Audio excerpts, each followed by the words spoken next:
Glen Park.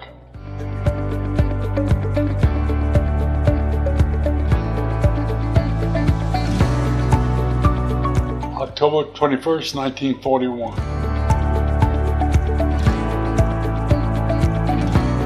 Alexandria, Louisiana. My father was in the Army.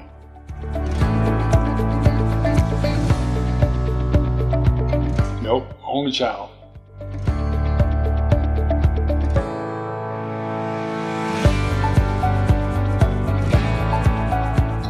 I went through the 10th grade in Orlando, Florida, which is our home. And then I went to prep school in Tennessee at McCauley. And then after that came to Davidson. And after that went to Emory for a master's. Then worked at the public library in Charlotte for a year. And when that was over, then I did my Army duty because I had ROTC. And was stationed in Raleigh for 2 years at the induction station. Anybody that went into the service from eastern North Carolina, I swore in. I always said that I kept the Russians out of Raleigh for 2 years. Then I came back to work at Davidson, and except for 2 years when I went to get my PhD at Florida State, I was here 39 years. My friend said it because I couldn't get another job, but that's not true. I really didn't want to move. I knew I was lucky and it was a good place to be.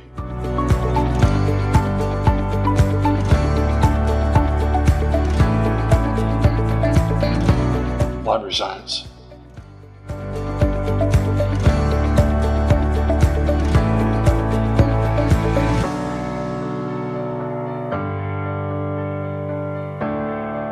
I was director of the library at Davidson.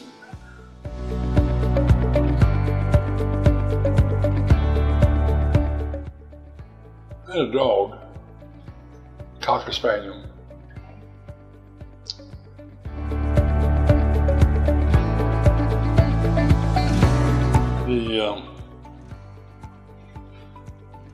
I can't think of in prep school, I guess I liked American history. Had a hard time in math. Not very good in languages. Did all right in history and English, and sort of thing. I didn't do real well in school until I went for my doctorate, and then I just blew it out of the park. But I didn't anywhere else. The first time I got an A was then. I always say the only A I saw in Davidson was when I read the Scarlet Letter.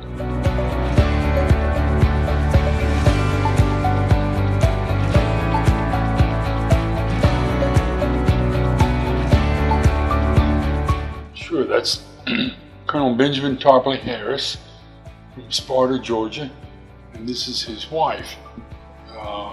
He was 1873, I think it is, and she was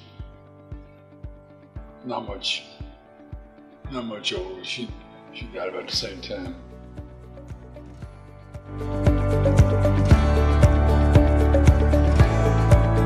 Right, she was from Alabama, he from Georgia.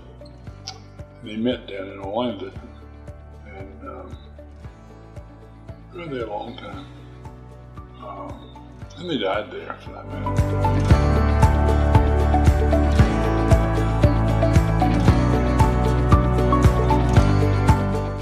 Well, he had some real estate, and he also was a fire insurance inspector. And my mother taught the first grade.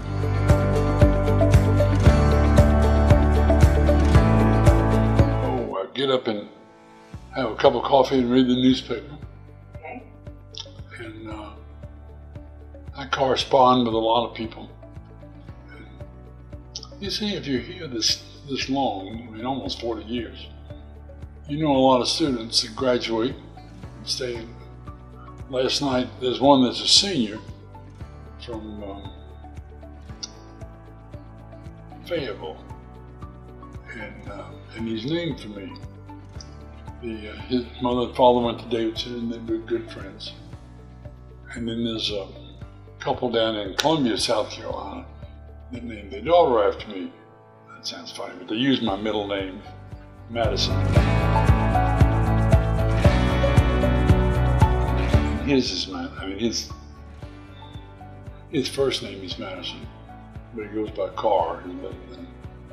But anyway, those sort of nice things happen. And you're grateful for them. And I claim them all.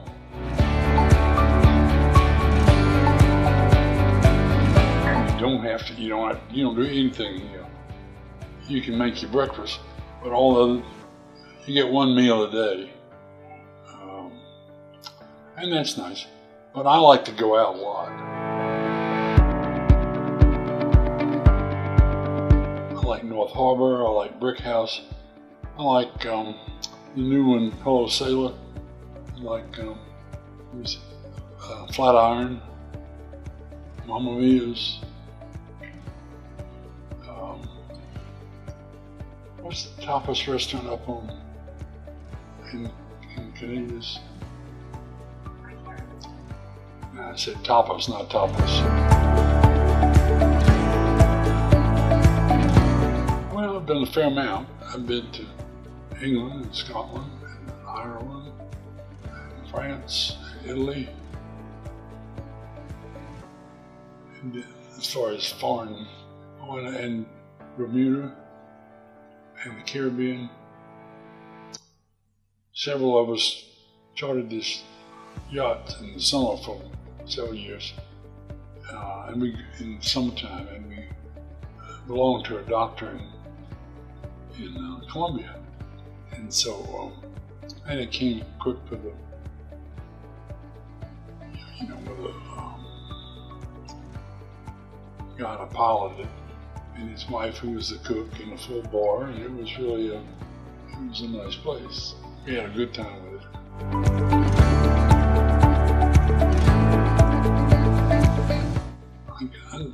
They all were new, so they all were nice. Yeah.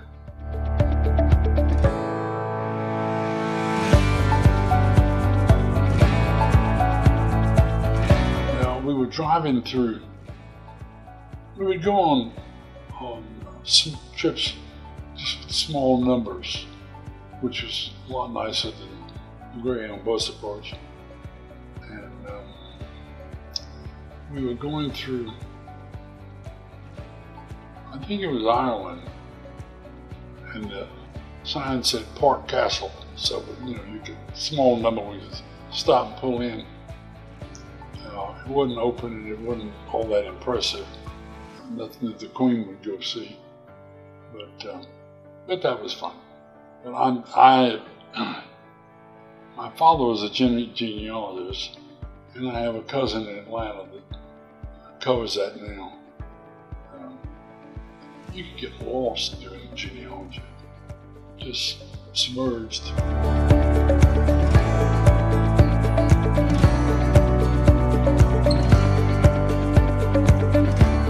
Well, I was the lead library folks when we built the EH Little Library on the campus, and that was just a big part of my life. I'm very proud of that.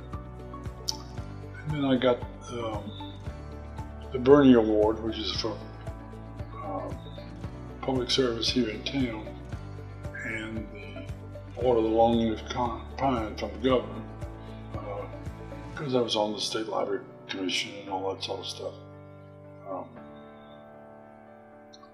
Mainly my work with libraries, public and academic. I think they're spectacular, and they need to. And I worked on your UNC Wilmington Library when it was just getting started. The first librarian was Miss Helen Hagan, who taught me in library school.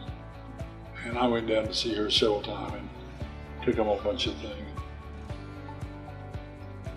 Did a fine job of the library, and then it was built so they could add on to it very easily, and which they did. Anyway, I got to know librarians all over the state, public and private, and academic. And then we were part of a group called the Oberlin group, because that's when it met first, Oberlin College. And that was very special because there were about 75 four-year colleges, and the librarians met once a year. And that was just spectacular. You know, to be honest with you, if you're at a school like Davidson,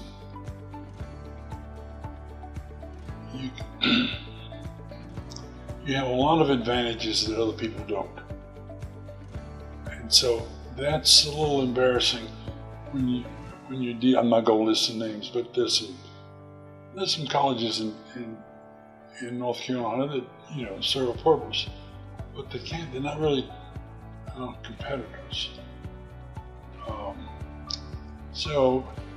And the universities are enormous, so we were friends with them and worked with them, but it was not that collegial. So the Oberlin group was a great privilege, and it's still going on. And I was part of getting that started. Also was getting started with, you all may have used NC Live at college, and I was on the founding board of that, representing private colleges in the state. And that was, I wish it had it when I was in school, because of the enormous resource to this.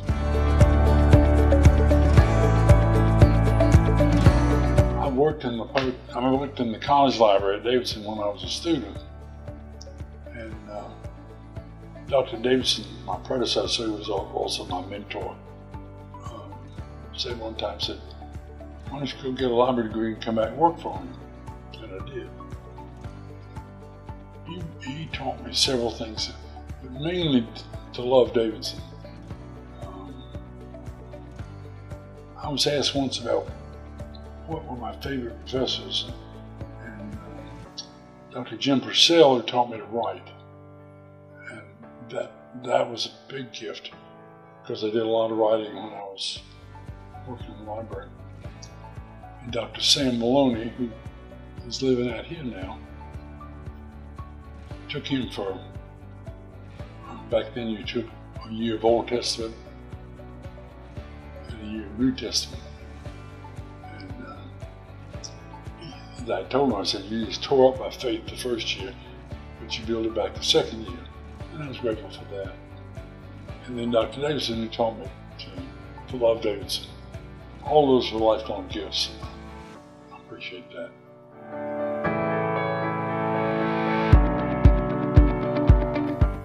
I don't do anything special. The main thing is you find something that you really love that you could do. And I did. And I was so lucky because I found something that was working in the library was great. I liked the work, I liked the people. And it was in a separate building, so people didn't bother me. If you're in the main building, everybody's going to drop in and mind your business. But you find something that makes a difference. It's not, making Jell-O. It's the fact that you get to know students and faculty too, for that matter. Students are more interesting, but that's all right.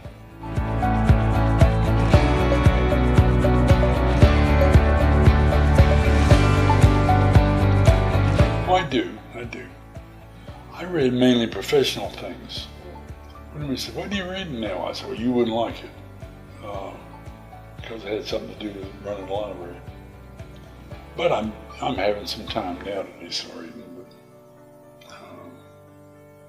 I'm reading this book now down there, The Last Castle. It's about Biltmore up. It's sort of fascinating, really.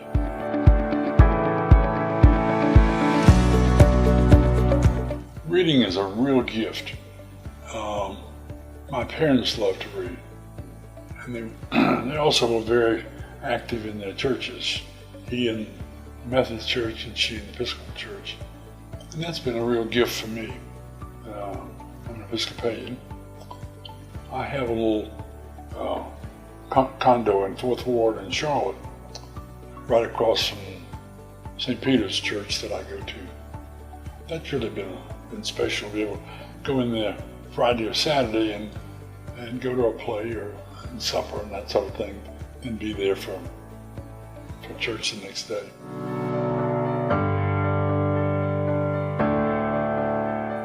Not that I mean, we had certain rules and things. I followed what they said. And I'm sure you follow what she says.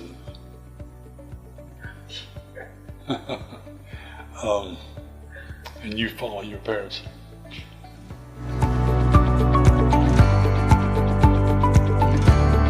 You know, the only thing I collected were autograph books. And most of these in here are things I've collected over the years when people would come through town, speaking at the college. That's amazing. And of course I haven't read them all. It reminds me of Dr. Francis Johnson, Dean of Faculty, had a big library and a big desk, and it was lovely. And the story was that the student came in one time and said, "Dr. Johnson, have you read those books?" He said, "Some of them twice." Well, just, one or two twice, but hadn't read the others. And that's sort of with these. I sit down here and think, if I get caught up on some other things, then I think I'll start reading them, but I wouldn't put a lot of money on it that I'd get it done. I'm not a fast reader, and that's a disappointment.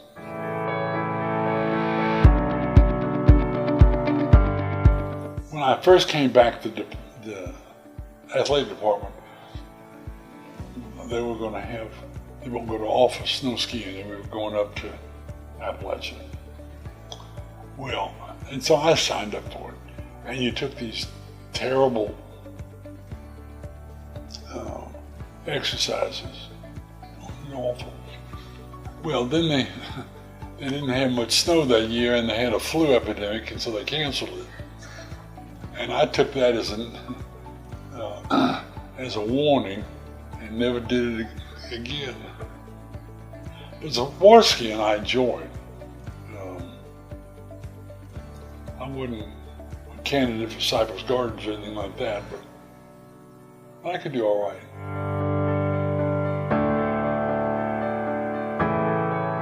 Until I get, I had a small stroke a few years ago, not too long ago. But until I can ditch that walker, be a little more independent, I probably won't. I'd like to take one of these trips on the rivers in the United States. When I retired, I thought I needed to get out of town right away, and I did. I took a barge trip up the Ohio River, starting in Nashville and going up. And that was interesting, though I was about the youngest person on board, and they didn't give lectures. I wanted them every time you went somewhere, somebody to tell you what you were seeing. They didn't do that.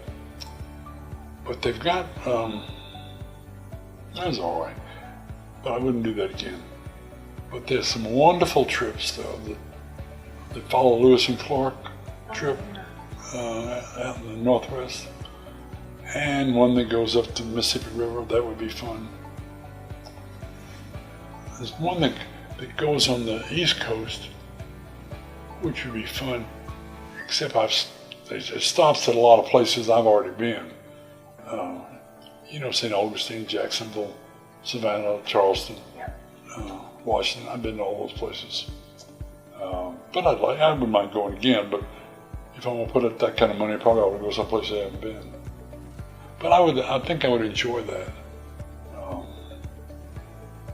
It was funny to be on board and see the countryside looking out at it, rather than being in the countryside looking back at a boat. So I enjoyed that, and I think I would. I've never taken a cruise. That's not true. It's not true. Some friends and I took a cruise from Moscow to St. Petersburg. And that was glorious. Nice thing about a cruise is that you don't have to keep unpacking. You get to your room, unpack, and then that's it. So I enjoyed that.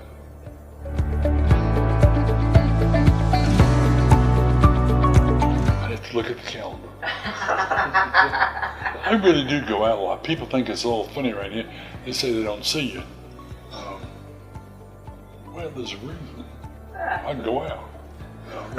But you paid for a meal here. Well, so what? I got sort of in a jam today because somebody asked me to lunch. I'd gone to a program over at the Pines. So I had then somebody's called and said, let's go to supper here. Well, they're nice folks, and I probably ought to do that. But that's what, and then people say, oh, we're seeing you. We're so glad you're back. Well, I haven't been away, but that's all right. A little mystery doesn't hurt.